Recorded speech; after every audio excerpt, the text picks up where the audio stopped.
We're going to discuss the topics that matter to you: race, single parenting, domestic violence, education, and now, The Hagir Show.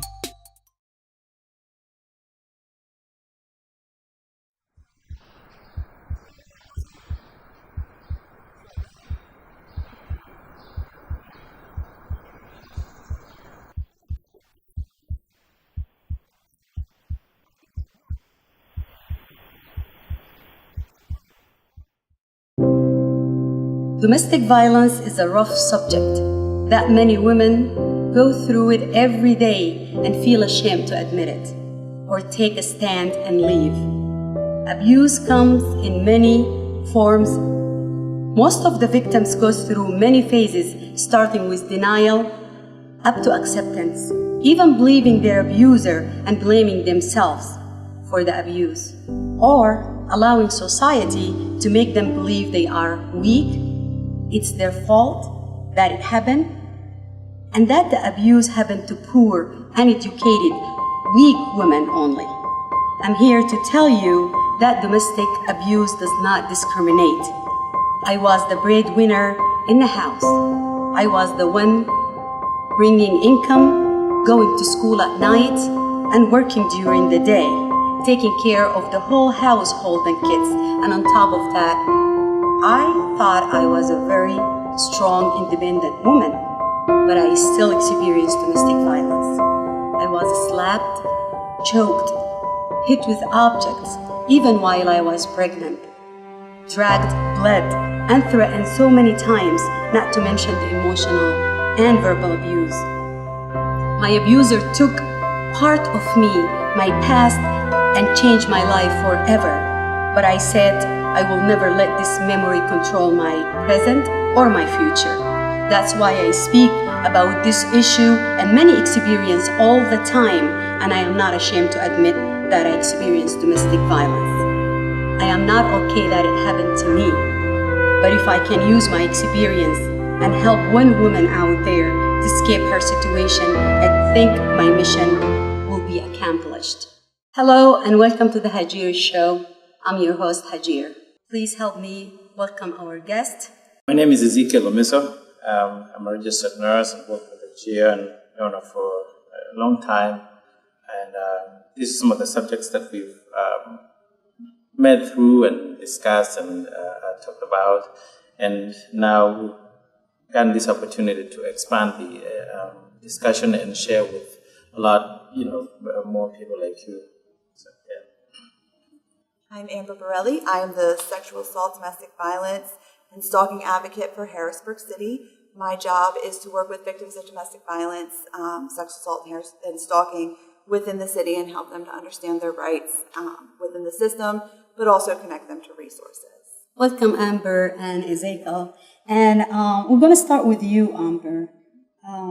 I dealt with domestic violence, and I know how hard it is to leave, whether because you don't have the money, you don't have the resources, or you simply just think you're not strong enough or good enough to survive on your own. Can you please touch on the subject? Like, tell us what is domestic violence and what we need to know. Well, starting with just from what you said, what is domestic violence? It is power and control. It's not about the violent actions. It's not about the assaultive behavior. It's not about anger management. It's not somebody who can't control their anger. It's somebody who needs to control their partner at all times. They need to have control over every part of their lives. And that's, I think, the biggest misnomer about domestic violence. The first thing is that it's just simply somebody who has an anger management issue. If they could just control their anger. Or drinking issue. Or drinking issue. I say, yes, alcohol abuse, drug abuse, mental health, anger management, that is an issue. But so is domestic violence. And if they're happening in the home, they're co-occurring disorders. They're not two of the same thing. Yes. It's not one is a part of another. So first, that's the big thing that I like to tell people, and just when I'm talking to people, is to really help them understand that part of it. And also, like you said, that it's not just that people can leave. The abuser is not all the time the abuser.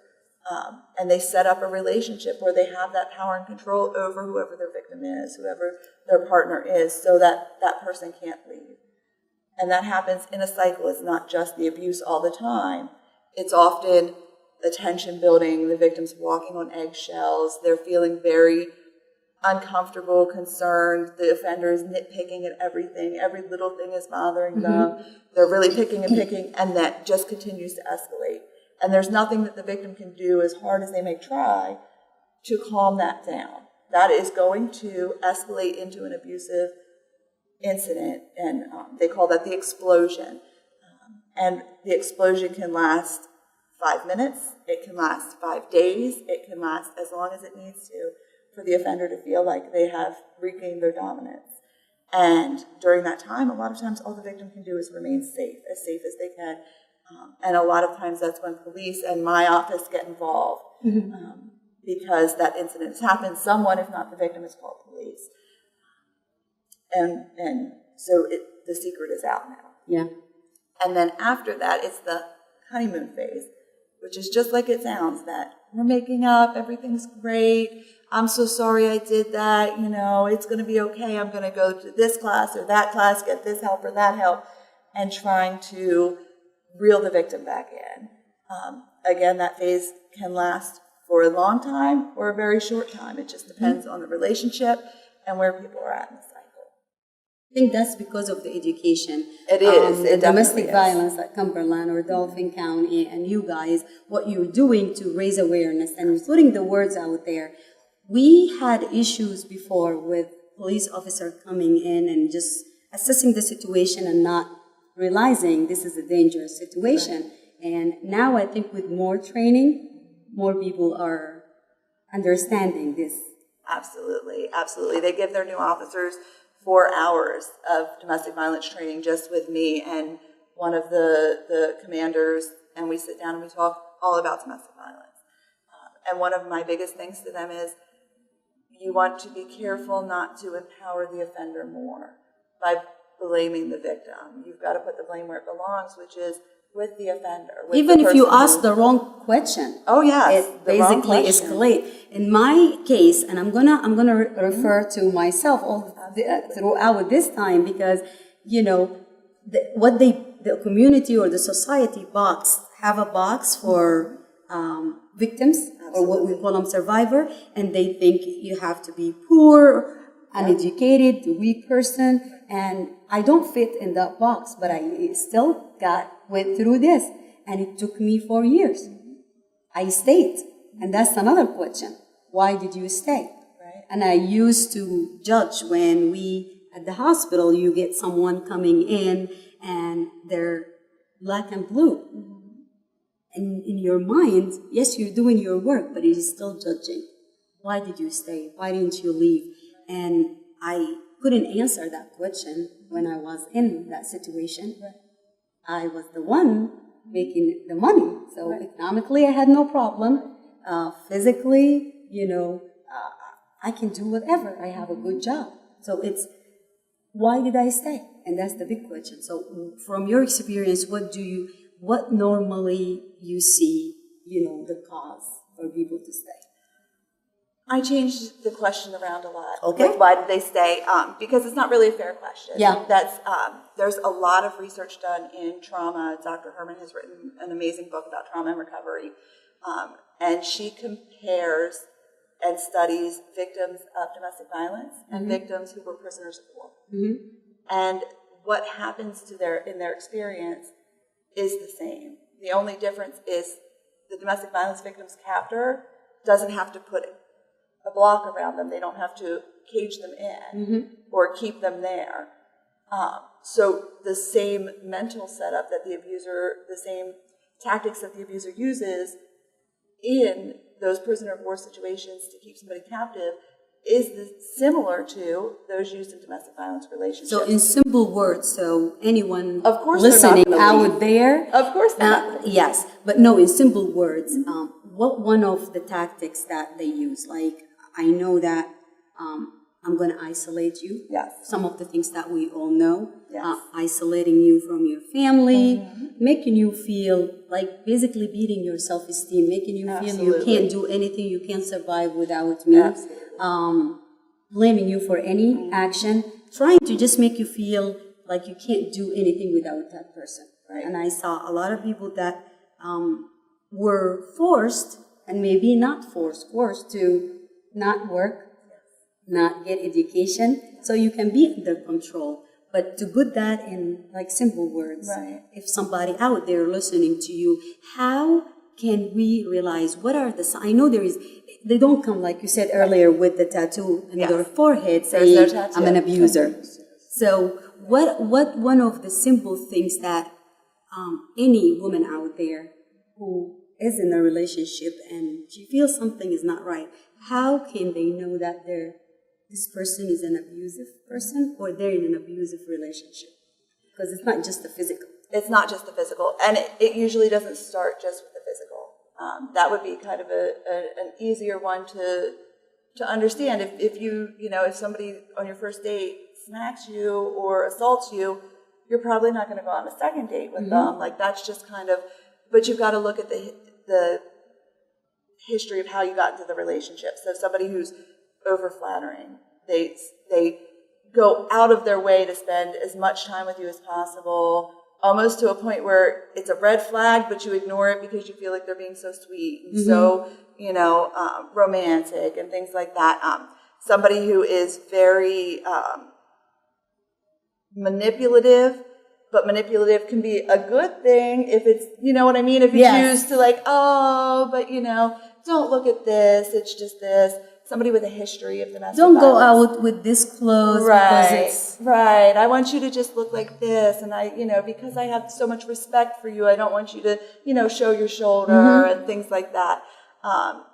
The consistent calling, texting. Well, where are you at? I'm worried about you. I'm concerned for your safety.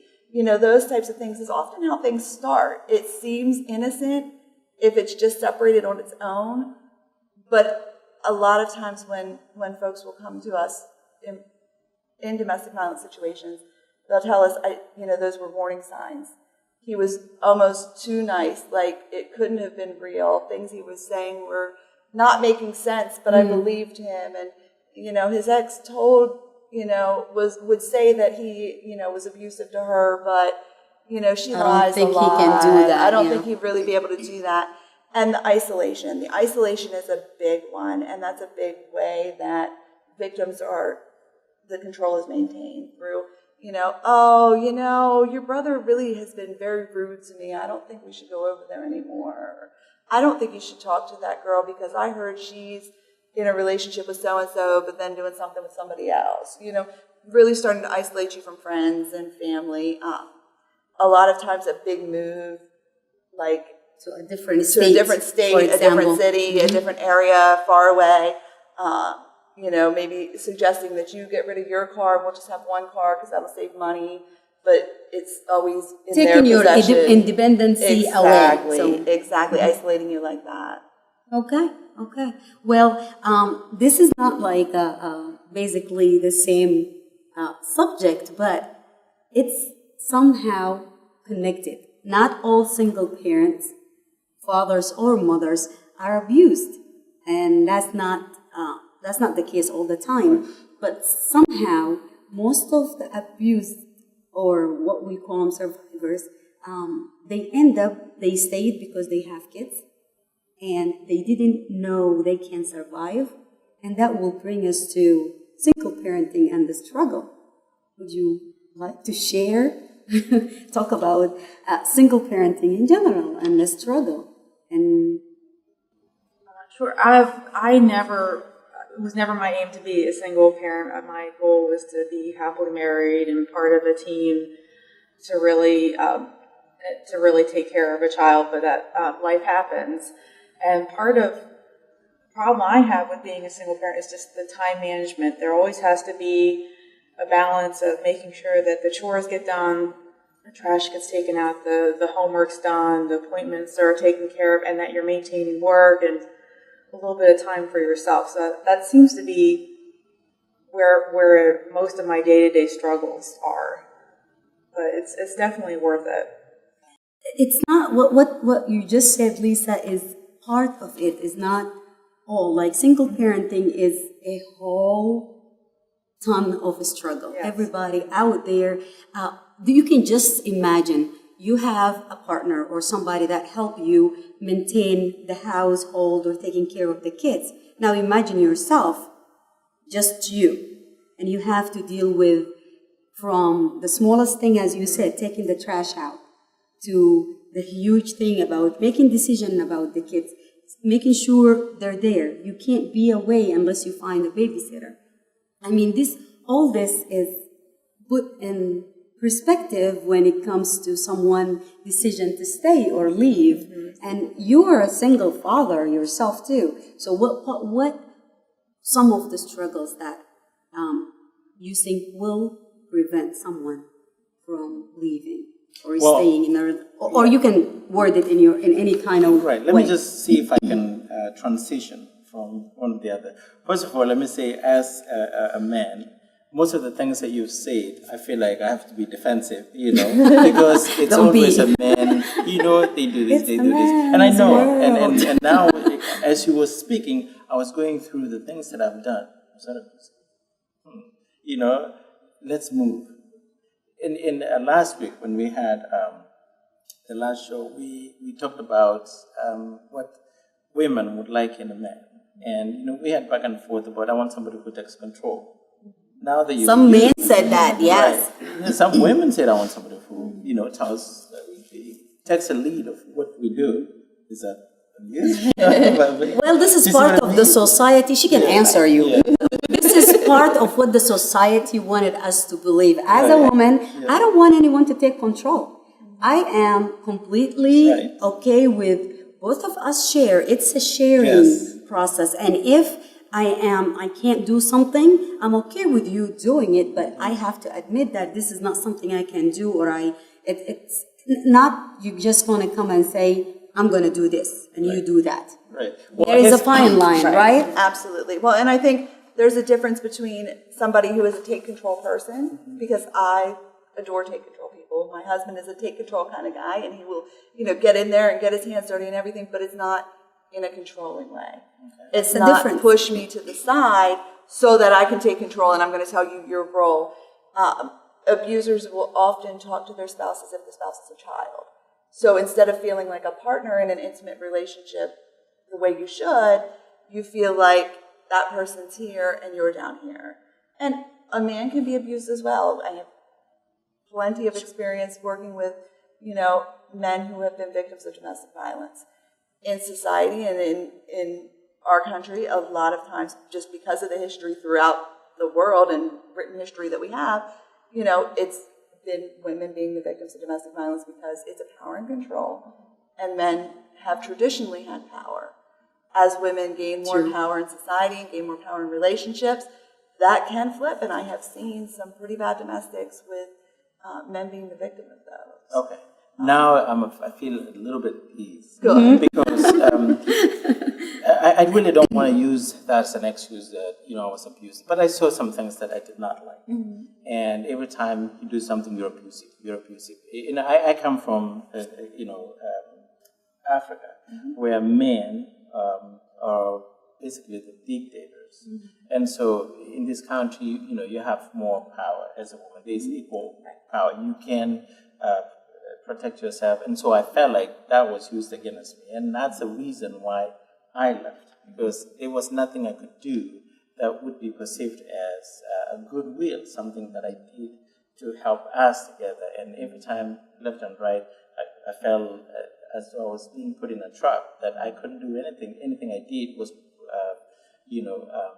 labeled as abusive. And, if you feel that you are abused by me, then I'm going to leave.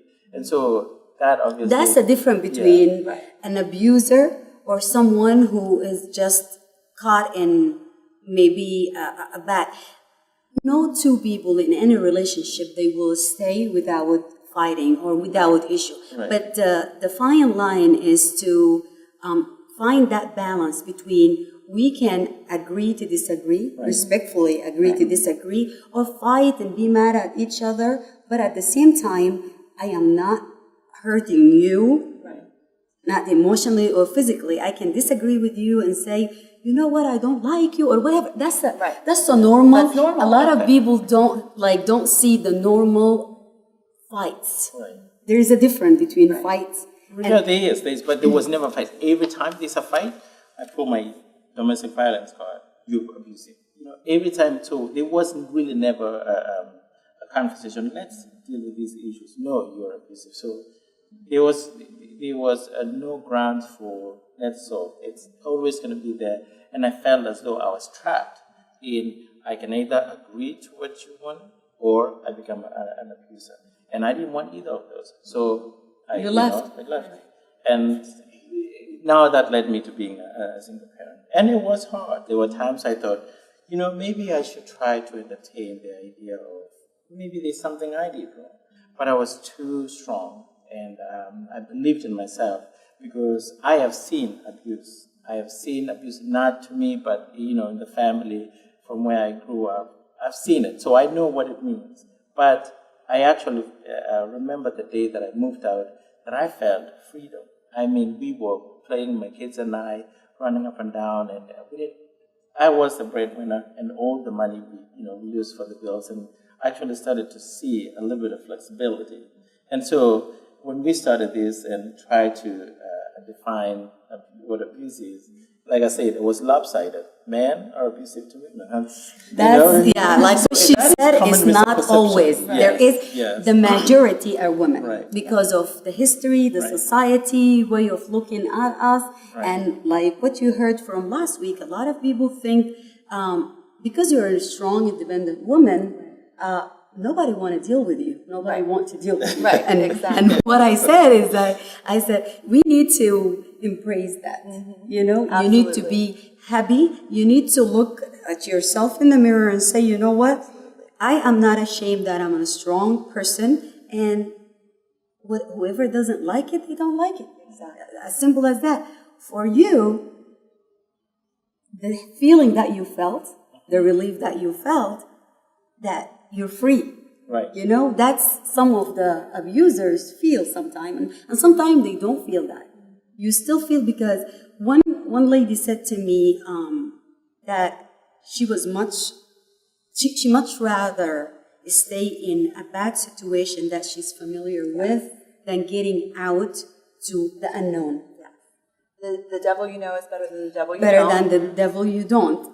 But also, one thing that we can't forget is that when somebody is leaving an abusive relationship, it's not like leaving a normal relationship where you have problems, the relationship ends, you may be bitter towards each other, you may do mean things back and forth, but the relationship is over. When you leave a domestic violence relationship, you're at a heightened increase of being murdered. I mean, it's the reality of domestic violence. When people are filing protection orders, when they're filing custody orders, when they're filing divorce actions, they are telling their offender in black and white that this is over. And somebody who needs to be in control is going to amp up. Their abuse is going to intensify, and they're going to become more violent because they're out of control. So a lot of times people will stay because it's the safest thing to do right then. Exactly. And they're just waiting for an opportunity that will be a little bit safer to live. And the fight, is it worth it? Right. That I'm going to have all the society against me, all my family. The family aspect is a huge aspect. Absolutely. And then on top of that, you always heard from the abuser that you're not good enough. You can't survive in the outside without me. Right. Just what you said about, nobody's going to want to deal with you. You're too strong-willed. Yeah. You're too mouthy. You're too this. You're too that. You're too much, but you're not enough. Yeah. And living in that constant chaos is just, it creates a trauma. You stay. And you stay. Other people do stay because they know their other person or the abuser is strong in the community. They have guns, or they have the mean and will of killing you. So you're safer staying and getting hit, slapped, or anything, but not thinking this will escalate and it could lead to death. And you dealt with a lot of people who've been through domestic violence as well, Lisa. And maybe you can, without names or anything, maybe you can just... Yeah, I've never personally been a victim of domestic violence, but I've definitely been involved in some maybe emotionally abusive relationships, and I've had some friends that are going through some things, and it's definitely the fear of the unknown. They're very scared to leave. It's just really sad to see, but we've all been at that place where you feel like nothing without that abuser in your life. I would also like to say the criminal part of it and all of the proceedings, if you end up filing, I'm not a domestic abuse expert at all, but I've been through a little bit of the victim part with some of the criminal proceedings, and that is an absolutely exhausting piece of it, and it's just never ending. It's very intrusive, which is needed when the police are doing an investigation. It's exhausting. And there's really no one to help you with it. Every time you think you've gotten it partially done, you have to go to the courthouse, you have to talk to the police again, or it's absolutely never ending. And there's really, the only person I could say that really helped me with it was a crisis, I believe it was a crisis counselor, that they were very, very knowledgeable, and that really wasn't a part of their job. They were supposed to just be there to help you talk about what you're going through, not really to tell you step by step what you were going to be going through. I thought it was really interesting that they were the most helpful person. Wow. The police, I wish it would have just given me a checklist. This is what you're probably going to be dealing with. That none of that is there. Like when you're buying a house, you're like, okay, well, we're going to do this and we're going to do this. For you, Amber. And, okay, well, we're going to go sign paperwork because I'm buying a house. Like there is none of that with it. It's one shock after another after another. You fill out more paperwork. Now you have to see that person in court. It's just a horrible experience, and it lasts months. It is. It's horrible. The system is such a Did it make you feel like, why did I do this? Did you ever doubt that? No, the person that was being criminally charged admitted to what they did, so that was good. That definitely helped. Parts of it, though, I wish I could have just not bothered with. The experts told me we had to go and get the protection order. Mm-hmm. And for our case, I felt like it was really stupid and a waste of time because the person that was being charged was in prison. They can come out. Well, I know, but the thing is, the time that it took to do that, it took us 4 hours to do it. And then we went to the court, and then I had to hire a lawyer, which luckily I got one for free. That was another appointment. Mm-hmm. There's more time off of work. And then nothing ended up happening, which is good. I wish we could have at least skipped back part, because it was paperwork after appointment, and now you got to find parking. It was just the whole thing was absolutely exhausting. How can we make this any better, Ms. Well, Amber? and this is why, again, I have to shout out to Harrisburg City, because they really have embraced having advocates with the Harrisburg City Police. So that's new. Okay. Yeah, that's been my role with domestic violence since 2014, specifically with Harrisburg City and domestic violence. And we walk people through from the time an arrest is made through the whole system. And when I'm meeting somebody initially, I'm letting them know, like, we're probably going to be good friends for the next 18 to 20 months. This is not a slow process. And that way, when in Dauphin County and Harrisburg City, when you're coming to a preliminary hearing, that first step, that first criminal part, you're going to the prison. Well, that's traumatizing if you've never been to a prison before. The victim? Everybody goes to the prison because that's where the courthouse is. For the preliminary hearing is at the prison. Now, it's outside of the lockdown part of the prison, but it's still you have to go through security. I didn't know that. And it's a horrible, horrible experience for people who've never gone to the prison before. So part of my job is to just really prepare people for that and prepare them for when you come in for a PFA, it may not even be in your best interest to file. It might not be something that you really need, or it might be something that we really just need to get all of this documented. So here's what's going to happen, and just really talking through people. But I think as a system, we need to get away from it being a cookie cutter. this is a case, this is Everybody's- what they yeah. do, this is what they do next, this is what they do next, and thinking that everybody knows. Because everyone watches TV, but not everybody goes to the courthouse and watches a trial. Yeah. So you don't know what those steps are. And part of my job and the materials that we provide to victims do give them a kind of a checklist and a guideline of this is what to expect. Things may happen that we don't expect because I've learned something new every day, and I'm open to that because the system is an ever-evolving process. But if you're not prepared for it, and you walk into a prison and then you're asked to testify, you're going to freak out a little bit, and you're going to be re-victimized and re-traumatized every time. So, Do we have psychologists that you guys work with?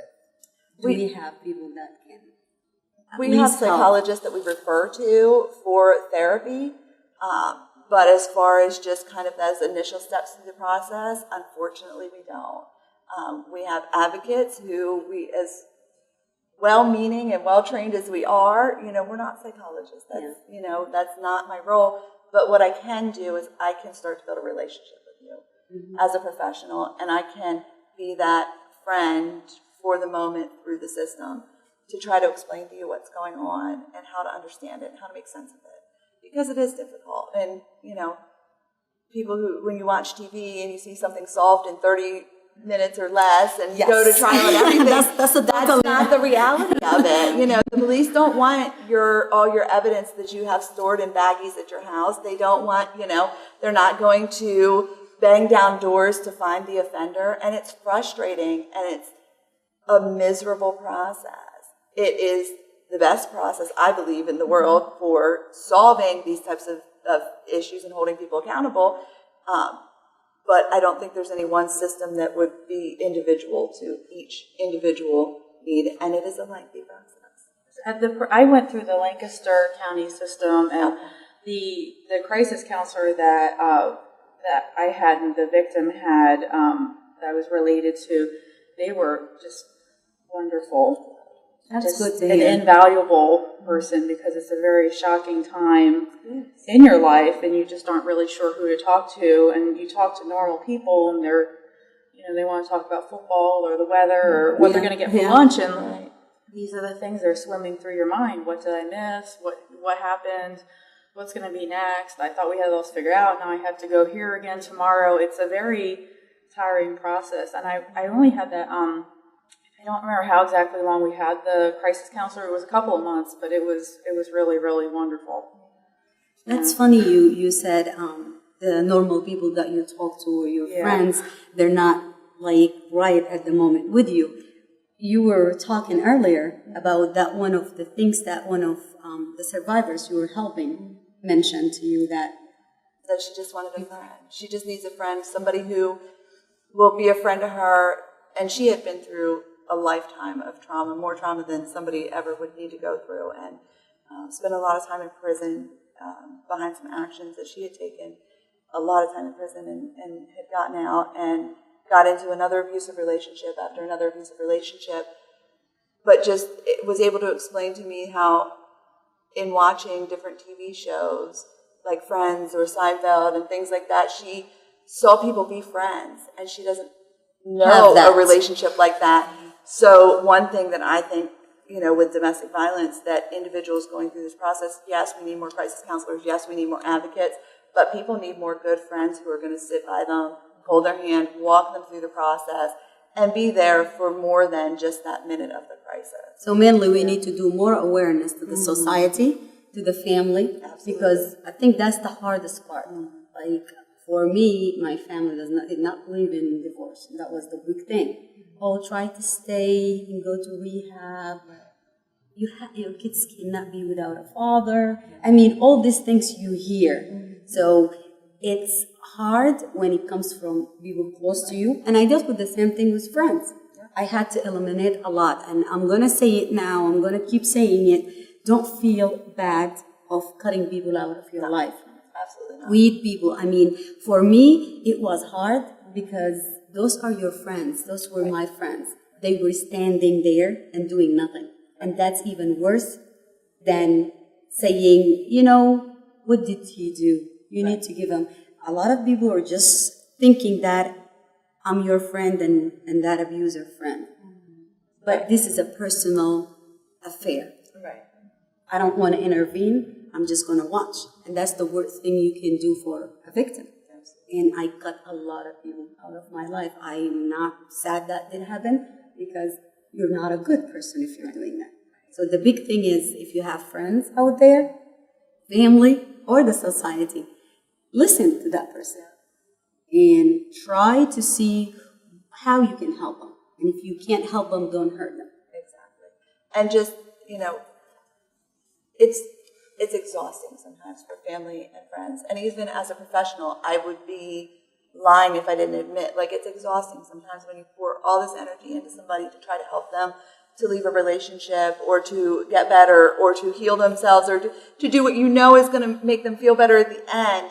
But those aren't your lives. So it's a matter of having friendships with people and understanding that boundary and not cutting a friend off because she doesn't leave the abuser this time or he doesn't leave the abuser that time. So many times they're like, well, you know what? I'm done. I just don't even want to hear about it because she's not going to leave this time. He's not going to leave this time. So I'm just not even going to listen anymore. We heard this so many times. Mm-hmm. Yes. We've heard it so many times. She comes to my house. She's crying about this. She's crying about that. I put her up and her kids up in a hotel for 3 days.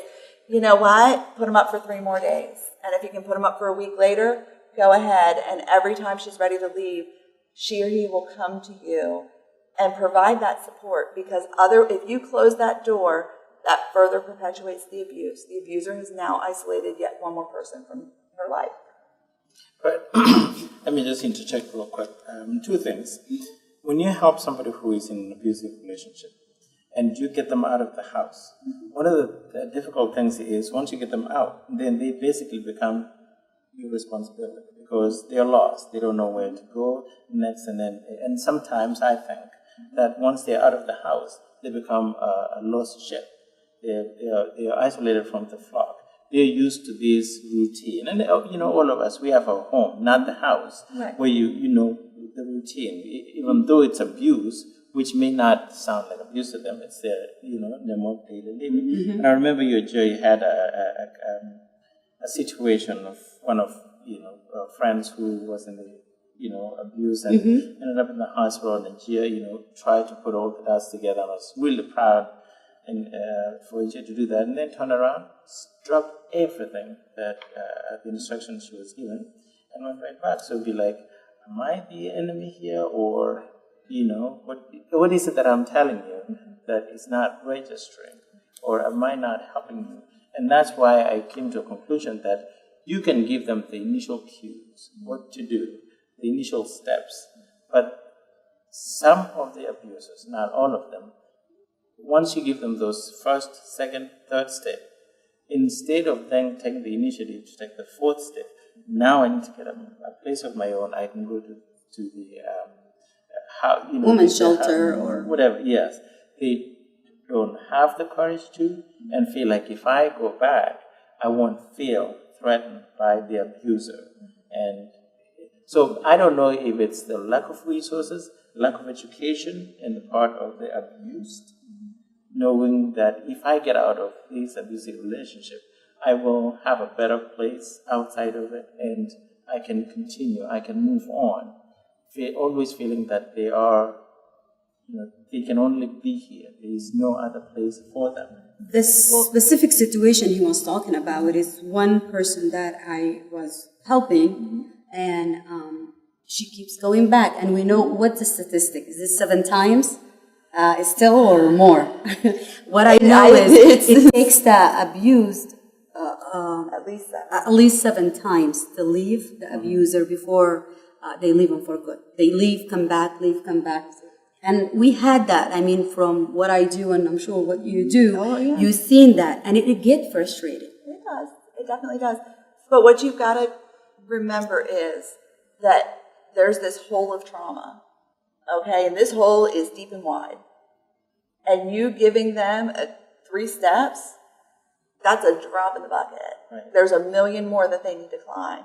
It's not our job to overfunction for the client, so we don't want to rescue somebody from domestic violence, because then all we are is controlling them in a Transferring different way. the control Exactly. to a different. Exactly. Under What we different want name. to do is we want to empower them.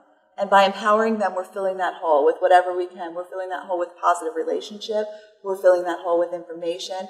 We're filling that hole with answering the phone the 700th time they've called because they're back in the relationship.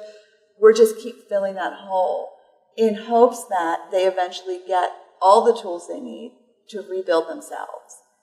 You know, my job as a human being is not to fix people or rebuild people. My job is to help them to see that they have the tools to do it on their own. And that shouldn't be your No, goal, absolutely because not. we are just transferring the power from the abuser to just change the name to Amber, which that's not the goal. Exactly. And that's what we, the Cumberland County, also when I first start getting the training to do the domestic violence, I was sitting there, and even I went through it and all that. When they keep saying there's nothing we can do, I get really upset because I know this person, just like the example Ezekiel just said. I know she is in danger. She comes with black and blue. They keep telling me if she's not ready, you have to wait. You have to just talk to them, give them the number. They need to make the phone calls. I was making the phone calls for her. Right. And that's why I took her to the hospital. And from there, I was the one calling, you know, the people that I work with at the domestic. I'm like, you need to come. And they're like, let her call, Hagir. Right. You're not working now. Right. Just be a friend and let her call. Right. And she won't call. She said, no, I am okay. I don't want to do anything. And I got really frustrated. And I remember I called them and I said, I can't believe this. Like, this is the third time we're in the hospital. And even with my knowledge, with the situation, And your personal experience? Exactly. I still get frustrated. So, Because we're human. So how can we make everybody out there aware of what they can do to help? Even the simple things. Yeah. I always tell folks, especially when I'm doing the officer training, keep your eye on the ball. The ball is the power and the control. It has nothing to do with what you are not doing enough for them or what they can't. It's the power and control. If they're so far under somebody's power, they're not going to be able to come out from under that. So what can we do? So what can we do is just keep having the conversations. Keep having the conversations. Keep talking. Keep providing the support. Keep answering the phones. Keep answering the text messages. Keep listening, being honest. Like, you know, it's really hard to hear. You tell me that you've gone through this again. You know, it really is, you know, it's hard for me to hear. And it's hard for me to accept. But I still love you, and I still know that you're a good person, and that, you know, you're really hurting, and you still need the support. And just being open with people, and just continuing to have the conversation. There is not one magic cure.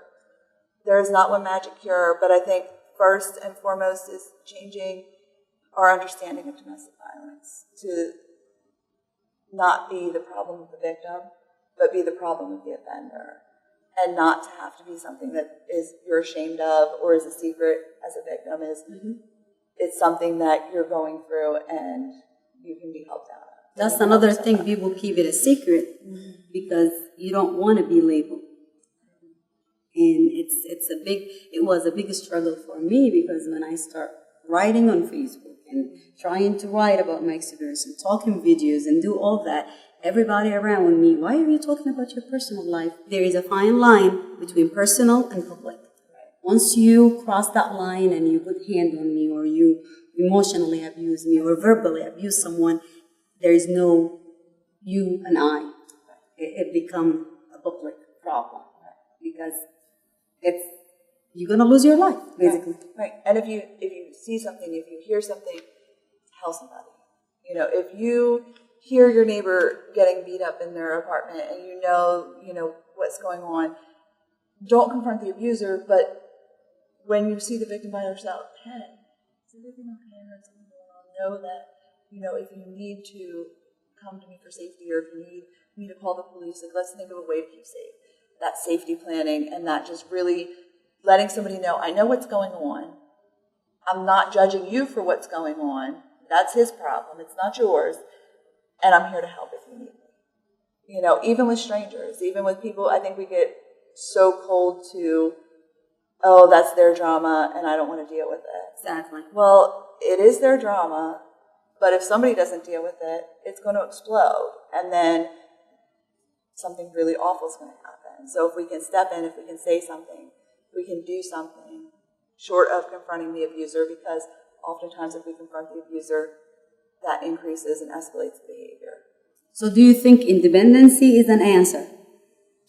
If women get more knowledge and they know that, like from your personal opinion or what you experience, being independent?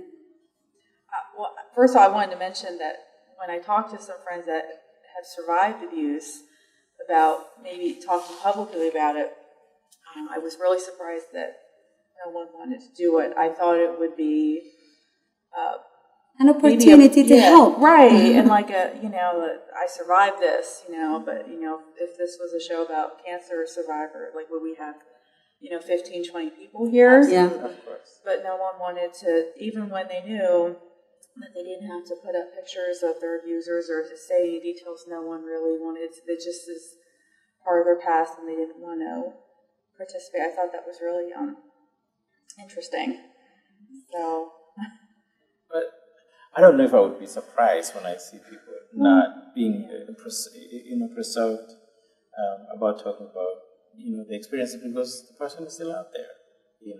Well, I agree, but these were very strong, independent, Hagir-like people. These weren't mousy little women. These were people that are living their lives, and I was kind of surprised that not even one of them wanted to be like, yeah, I survived this, you can do this too. But I guess You'd be just part of surprised the process. pressure that the society puts on you. Yeah. I talk about, and you know me well. Right. I talk about anything, and if you did something wrong to me, trust me, it will be somewhere on Facebook. It will be on the video. Yeah. I will make sure I talk about it, not because I want you to be the bad person, but education to me is more important than my privacy. Well, and that's what I didn't want people to come up here and be like, this happened and here's a picture of my bruise. And it's like, that's not all. I just thought maybe more people would be... Tell how you survived. Right. So somebody else, and I think that's the whole goal of us sitting here and talking, because we all dealt with some kind of abuse, or we had somebody in our life, or we work with domestic violence survivors. And the whole point is, when you hear that someone else beside you went through this and they're doing okay, they survived it. I mean, the scars are still there. So many times I cry, not because I'm still hurt from physically or emotionally, because this person took away a long part of my life. But like I said at the beginning, I won't allow him to take my presence or my future.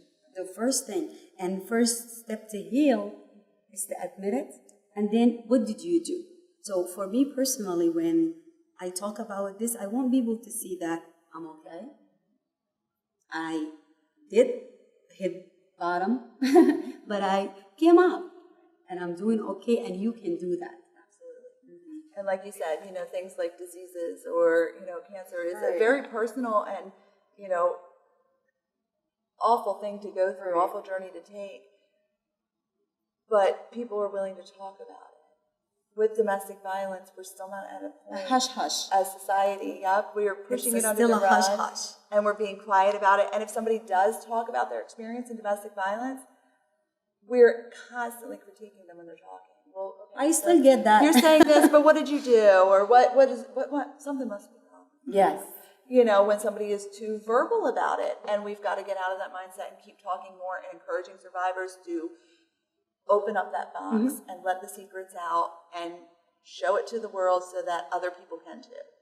I think it's the stigma that oh, actually you're abused, or so on. So, I think people feels like their character the pity.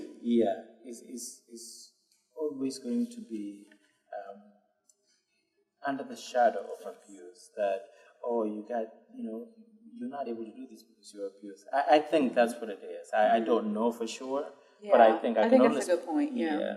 I can only think. But again, before we finish or move to the next step, what you said, although it's true, and I know it is true because you are the expert, that there's nothing you can do to change the person. Just give them opportunities to keep listening. It's a little discouraging. Although I'm sure I don't think I'm the first one to tell you that. No, But, it is. when you say the person who is abused, you can't do anything for them unless they want to do. It feels like you're sitting watching them It's killed or helplessly. Just watch and say, I can't help you. You just have to go about yourself. Right. Well, they're being abused. I mean, I'm sorry, I don't mean to No, I know. diminish, but Exactly. Yeah, I just have to. Well, it's like when you get on an airplane and they say, if something happens and the mask falls down, cover yourself before you cover your small child. You cannot take on the responsibility of another adult. And it is not fair of you to take their choice away. So as hard as it is for us who are helpers to hear that we can't rescue is not the solution to domestic violence. Rescue is not the solution for a domestic violence victim. They don't need someone to come in and sweep them up and carry them off because that trauma is deep and wide. And they need to have the support and tools and things necessary to be able to begin to rebuild themselves. Sometimes it just feels like you want to just grab that person and take them out, and absolutely. You want to. I keep repeating and saying this. It's not easy. Like we're not sitting here to say, what? Look at me. I am fabulous. I'm out, and it's easy. No, it's not. It was a very painful time. It was a very painful journey, and like both of you said, being a single parent is the worst part of it because you have to deal with how your kids are going to feel different, in school, how you're going to explain to them. When is the good age that you can introduce and tell them why their father is not in their life? That's always a big question. I mean, for me, my oldest was there and witnessed, and she was one of the reasons that, I woke up. I was pregnant the last time I got assaulted, and he was 6'3", 250, like a big guy. And it's just me, little me. And I was pregnant, and he was on top of me, choking me, 8 months pregnant. And my oldest woke up in the middle of the night and saw that. That was the light. Like, everybody can tell you a story, like, what is the light? That was the light for me to blink. Like, she's standing there in the hallway, I'm right here, somebody's on top of me, choking me, and that's her father. And I have blood coming from my head everywhere, and she's in the hallway standing. And I just looked, and I remember I just screamed, like, your daughter is watching. That's all I was thinking about. And no oxygen, I lost consciousness. But that was like near-death experience. Right. And also that her picture, I still see it in my head, like her standing there. Do I want her to think this is the normal life? Do I want her to think that's how family look like, and that's how she sees me going to work? I'm the one doing everything in the house, and is still accepting this, and I'm okay with it. Mm-hmm. So, it's not easy. It's not easy to make the decision, and it's not easy to live with that decision, but it's worth it. It is, right? It definitely is. It definitely is. I talk to people all the time who have been out of abusive relationships for a long time, and just the difference it makes. Sometimes I'll do follow-up home visits, and I'll go into their house and they'll be cooking, and the house will be clean, and I'm like, wow, your house looks great, and you're cooking. And they're like, yes, I finally feel good enough to clean and cook for my kids because I don't have all this chaos going on. So even the little things feel better once they're out of that chaos. Mm-hmm. I think one thing that I would add to that is the other thing that maybe would be helpful to warn the abused is that it's going to get worse once you get out of the abuse before it gets better. Because you're going into a new environment. Yeah. Although you have power and control, you don't know how to use that power and control. You have the house by yourself. It comes with responsibilities. Mm-hmm. Now you're going to have to start not doing things by yourself. Start to make the decisions because they are used to being told what to do. So they're a little bit lost. It's, like they're out of the cage. In the cage, they know where everything is. Now you're out of freedom, feel like you want to go back. So with what you said, like you said, you go to do a home visit and you find, they're doing all these things. And now they're coming out of that hole. They're beginning to get a sense of direction, a sense of a new beginning, a sense of themselves. And, like I said, I'm not an expert in this, but I'm just trying to put two and two together. Again, I cannot stress enough how discouraging, however, how to say you can do it on your own. And I mean, it's difficult. I think all of us, being parents, being nurses, we're used to helping people. I mean, in nursing, you help people who can't do anything for themselves until they walk, and then they walk away. But when you tell us, no, I can't help you get out of bed, you have to do it on your own. It's just... it's not something that we're used to. But if it's somebody who's laying in bed who can walk, no, I was just using and you carry them. Yeah. But what I'm saying is, and I'm using that analogy to say, if it's somebody who's laying in bed who can walk, but you carry them anyway, you're only atrophying their muscles. That's correct. So a domestic violence victim is not incapable of walking on their own. They just need a little bit of support to know that they remember that they know how to. True. What are some of the resources that we can give out there? So, just basic resources. I know when you tell someone go online, they have enough. Yes. So what can they do? The easiest thing, cite the 1-800, the hotline. The hotlines are amazing. If you are somebody who is a victim of domestic violence, there are tons of hotlines that you can call and get a sympathetic ear. You can reach out to your local victim witness agency. There's one in every county in Pennsylvania. What's the name will be? It will be some sort of victim witness something. Okay. It's, usually through either the district attorney's office or the district attorney's office in that area will know how to get you there.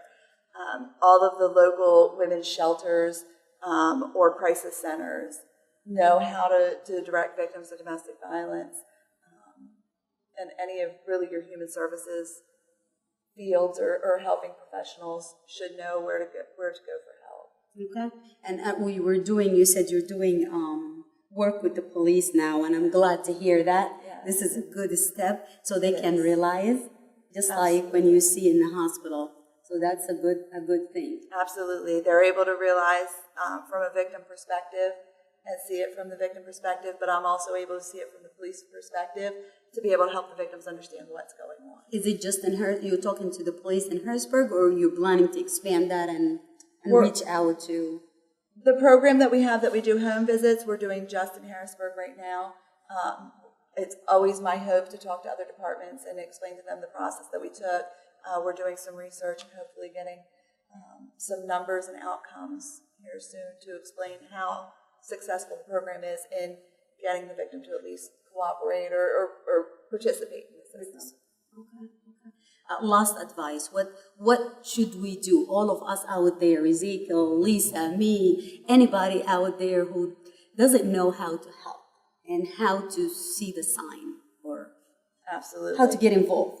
Absolutely. Well, to get involved, definitely contact your local women's shelter. I know they're always in need of help, of people with just a listening ear, and just continue the conversation.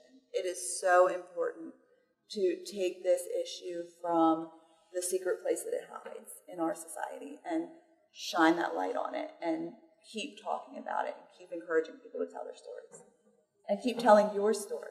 Yes, I will always do that. Trust me. What about me? What is the role for men? Like, if I want to help in not an intimidating way, right? Not an intimidating way. There's a lot of different programs about men coaching boys into men and talking to boys about violence not being okay and control not being okay and being that mentor and saying something if you see something. If one of your friends is like, yeah, I told her, blah, blah, blah, blah, blah, or is, using a controlling tactic, saying something, that's not okay. We don't know. No, that's not okay. Yeah. Saying something and standing up.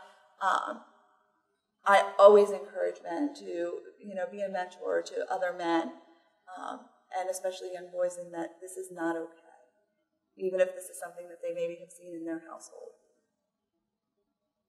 And I think will go to even the family around you. If we all teach our boys that it's not okay to treat women this way, and I've seen it a lot. Even the women, which we are the people that raise the children, we raise the kids, the sons, that they can do whatever, they can say whatever, and we raise our daughter differently. So starting by just talking to the people around you, that we don't do this discrimination at home, and to teach our young boys to respect women, and you don't lay your hands on anyone or verbally abuse them. And we've seen a lot of bullying, and that's how it starts too. Absolutely. Yeah, it is important as parents to reconcile that we are parents, number one, but we are parents of both genders. Because I am pretty sure that if a study were to be done, and I'm sure this one done, the mothers of boys who are being, suspects of abuse, it's very difficult for them to agree that my son is abusing. Mm-hmm. I'm pretty sure of that. And the same goes. So if you were to put those two parents together, they would agree that abuse is not acceptable. However, none of them would agree that my kid did it. Yeah. And a lot of times, what we see in domestic violence in both offenders and victims is that these are generational crimes. Domestic violence is a generational disease. And someone who grows up watching domestic violence will either perpetuate or be a victim. And that happens a lot. That we see people who are just their kids and their kids' kids come through, because if no intervention, if nothing drastic happens to stop that cycle in the home, the child will just continue that cycle as an adult. The message that we're trying to get out there is it's not easy. Domestic violence is a real issue. Not just women face it, men also do. The percentage of women is more, and if you see something, do something. Not doing anything or taking a stand is basically taking a negative stand.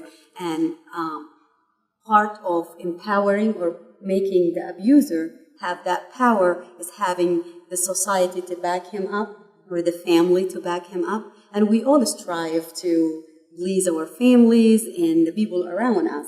But before you put that as your priority, think if it's worth for you to die for pleasing your family or your society. And we're not trying to say leaving your bad situation is an easy step, but it's not impossible. And there is help out there. We will put a link to all the help at the end of the video. And please be safe, everyone.